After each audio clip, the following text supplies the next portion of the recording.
So, how does a community actually begin? It's not always with a big plan or a blueprint. Sometimes it's born out of pure, raw necessity. Today, we are diving into an incredible first-hand account from Ram Karki, one of the founders of the Bhutanese refugee camps in Nepal. And this isn't a story about people just waiting for aid to arrive. No, it's about how a group of desperate people built a society from absolutely nothing. Just think about this for a second. This single sentence. It paints such a vivid, raw picture of where our story starts. It really speaks to the complete lack of privacy, the harsh reality these refugees were facing every single day. This was the ground floor, literally, from which a community had to be built. So how did it even get to this point?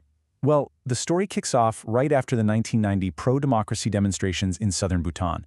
The people who participated were forced to flee, and they ended up in these makeshift camps in India. And there, the most vulnerable among them, they were suffering terribly from hunger and sickness. A decision was made. To save them, they had to get them to Nepal. It all started with this number, 91. In February 1991, 91 people crammed onto a single minibus. They were led by Ram Karki, the man who wrote this account, and a few others from the People's Forum for Human Rights. You have to understand, this wasn't just a migration. It was a desperate rescue mission. And these 91 people, they were the most fragile you can possibly imagine. We're talking rape victims, mothers with newborn babies, torture survivors, and malnourished children. The journey itself was an absolute ordeal. An overcrowded bus just filled with sickness and shouting. It's a testament to just how desperate they were to find safety. Their destination was the Nepalese border, but just arriving there didn't mean they were safe. Not by a long shot. It meant more uncertainty.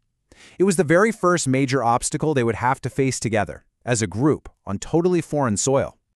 Okay, look at this timeline of their first day. They get to the border at 3 p.m. And for the next 4 hours, 4 long hours, they're just stuck.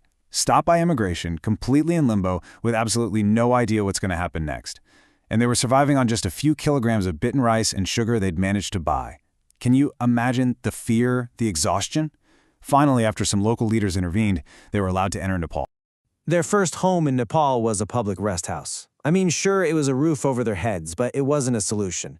For the next 10 days, their survival depended on going from shop to shop, literally begging for food, with some help from sympathetic locals. So, from that temporary rest house, the search was on for something a bit more permanent. And what they found?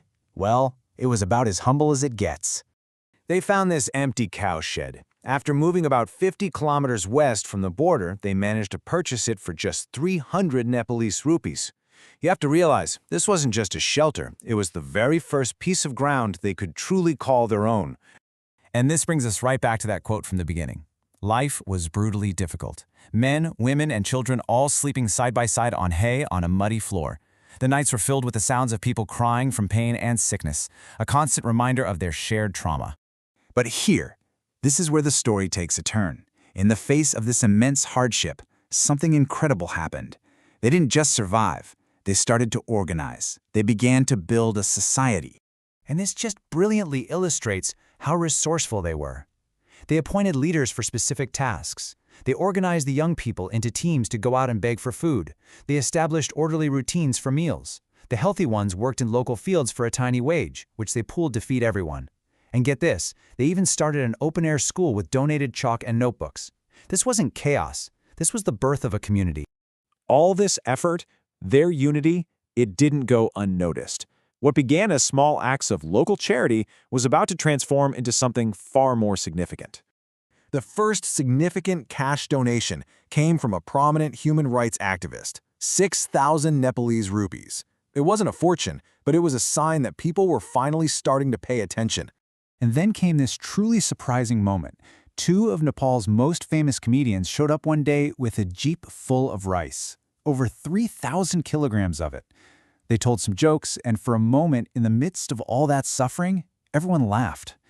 It was a donation of food and also a donation of hope. This next part was a real turning point. The local Red Cross visited and asked for a list of all the Bhutanese refugees in Nepal. The group traveled around and came up with this initial count, 250 people. That list was the catalyst that brought in more organized institutional aid. And then the floodgates opened. As word spread, refugees started arriving in trucks. By August 1991, just a few months after that first minibus arrived, the population had exploded to 8,000 people. This massive influx is what led to the official involvement of the UNHCR, the UN Refugee Agency. So let's bring all this together. Ram Karki, looking back, reflects on just how critical those first desperate months truly were. So the crucial point is this.